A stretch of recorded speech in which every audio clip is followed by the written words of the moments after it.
Okey, Assalamualaikum. Hai dan selamat pagi. Okey, so untuk first hour dan second hour, kita akan cover chapter 1, reaction kinetic. Okey, bukan satu chapter kita cover. Untuk jam pertama dengan jam kedua, kita akan cover subtopik yang pertama which is 1.1. Okey, yang ni semua berkaitan reaction rate. Okey, reaction rate itu apa? Kadar tindak balas. Okey, itu dalam bahasa Melayu lah, kadar tindak balas. Okey. So kita pergi kepada handout kita lah. Okey, kamu boleh refer handout masing-masing. Okey, yang pertama. Okey, sebelum kita pergi dengan lebih jauh, lagi banyak kita belajar. Okey, yang pertama kamu kena tahu kamu punya learning outcome. Okey, untuk subtopik 1.1 apa yang kamu kena belajar. Okey, so yang pertama kita tengok kita punya learning outcome dulu .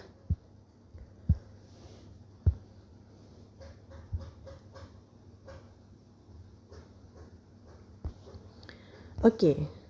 So learning outcome ni kalau tengok ni banyak. Okey, tapi tak adalah susah.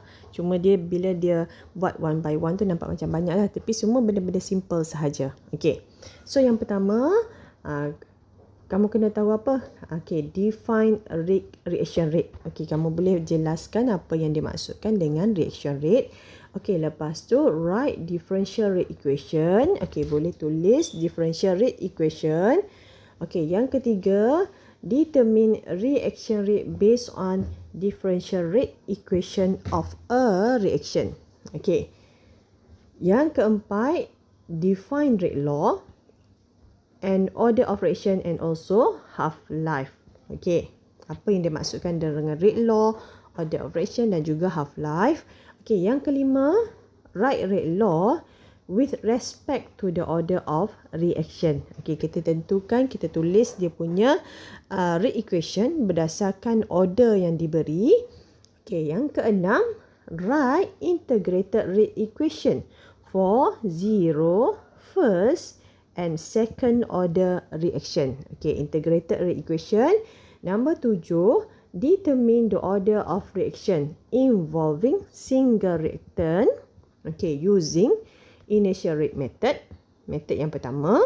Method yang kedua, half-life based on graph of concentration against time. Okey, lepas tu yang ketiga, linear graph method based on integrated rate equation. Okey, so maksudnya ada 3 method untuk kita tentukan order of reaction. So kita akan pergi one by one lah.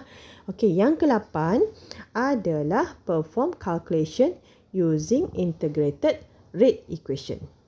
Okey, so ni kita punya semua learning outcome. So ada 8 learning outcome untuk subtopik 1.1. Okey, so kita pergi yang pertama dulu, which is define reaction rate. Okey, ni kita punya LO yang pertama. Learning outcome yang pertama, apa yang dimaksudkan dengan rate of reaction, dan juga kita punya write differential rate equation. So dekat yang pertama ni, kita dah cover LO1 dengan LO2. So setiap kali kamu belajar, kamu kena tengoklah. Takut tiba-tiba kita termiss ke apa benda kita punya learning outcome. Okey, kita pergi untuk rate and differential rate equation dulu. Okay, so definition dia yang pertama apa? Untuk rate of reaction, the change in concentration of a reactant. Okay, or a product with time. Okay, perubahan concentration reactant ataupun produk against time. Yang tu adalah rate of reaction. Okey, so kalau kita tukar definition kita ni dalam bentuk equation, okey, nak tulis macam mana? Okey, tulislah rate equal, so kena letak perubahan change in concentration of substance. Okey, so saya letak substance lah. So substance ni maybe refer kepada reactant and maybe refer kepada product. Okay, so nak tulis change in concentration of reactant Tak tepat lah kalau ikut, sebab sekarang ni concentration tu dia boleh refer kepada reactant ataupun produk. So kita letak substance lah.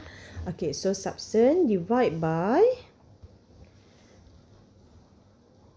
time taken. Okay, so kamu letak substance. So substance tu dia boleh refer kepada reactant ataupun produk. Okay, so concentration of reactant against time. Okay, so kita tahu reactant tu adalah bahan tindak balas. So bila bahan tindak balas, bila time makin bertambah daripada 0 to 1 to 3, 4 dan seterusnya. Okay, so bila time bertambah, concentration reactant ataupun bahan tindak balas tu akan berkurang. Okay, so yang ni kamu kena tulis concentration reactant decrease with time. Okay, while concentration of product increase with time. Okay, so daripada dulu lagi kamu belajar memang reactant tu akan berkurang dan produk hasil tu akan bertambah against time. Okay, so unit dia pula unit apa? Okay, so kamu kena tahu. Yang pertama kamu tahu definition dia. Okay, yang kamu kedua kena tahulah concentration dia berkurang ataupun bertambah against time. Okay, unit rate of reaction pula. Okay, so kita kena tengok formula tadi. Rate change in concentration. So concentration ni kita akan guna dalam unit molarity. Okay, so molarity unit apa? Capital M, molar. Okay, ataupun spesifik dia kita boleh tulis apa? Maybe kita boleh tulis mol per liter. Ataupun maybe nak tulis apa? Satu lagi. Mol per dm negatif 3. Okay, so ni semua adalah unit untuk molarity. Okay, so change in concentration. So concentration tu dalam molarity. So unit dia molar, capital M. Mol per liter ataupun mol per dm negatif 3. Divide by time taken. So masa ni unit apa? Okay, masa ni kita boleh record dalam unit second boleh. Unit minit pun boleh. Unit hour pun boleh. Month pun boleh. Lepas tu selalu apa lagi? Year pun boleh. Apa-apa unit sahaja yang melibatkan masa. Okay, so maksudnya unit rate of reaction ni banyak unit lah. Unit apa yang akan berubah? Unit time dia je lah yang akan berubah. Depend pada soalan ataupun information yang diberi. Okay, so concentration memang ada unit molarity. So unit untuk rate of reaction maybe yang pertama boleh jadi molar per second. Okay, tu kalaulah time taken dia in unit second. Okay, kalau time taken kita record dalam unit minit, so dia akan jadi molar per minit. Kalau kita letak record dalam unit hour, so dia akan jadi molar per hour. Negative 1 tu kena ada lah, jangan tinggal.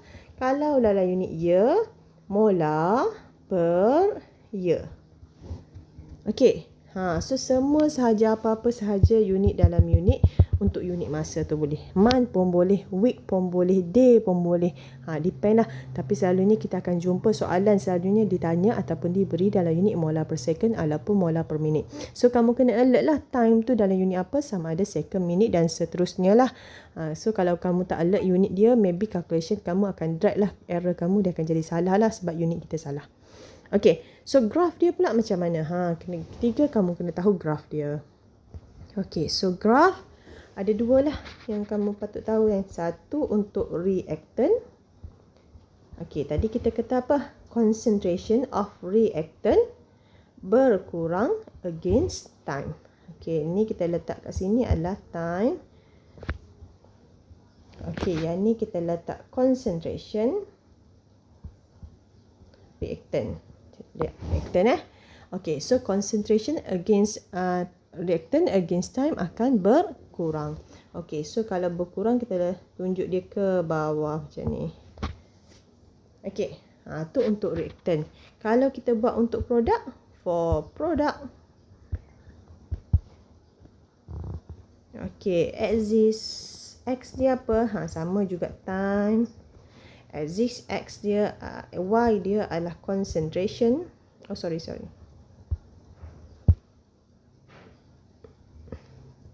Okay, concentration untuk produk.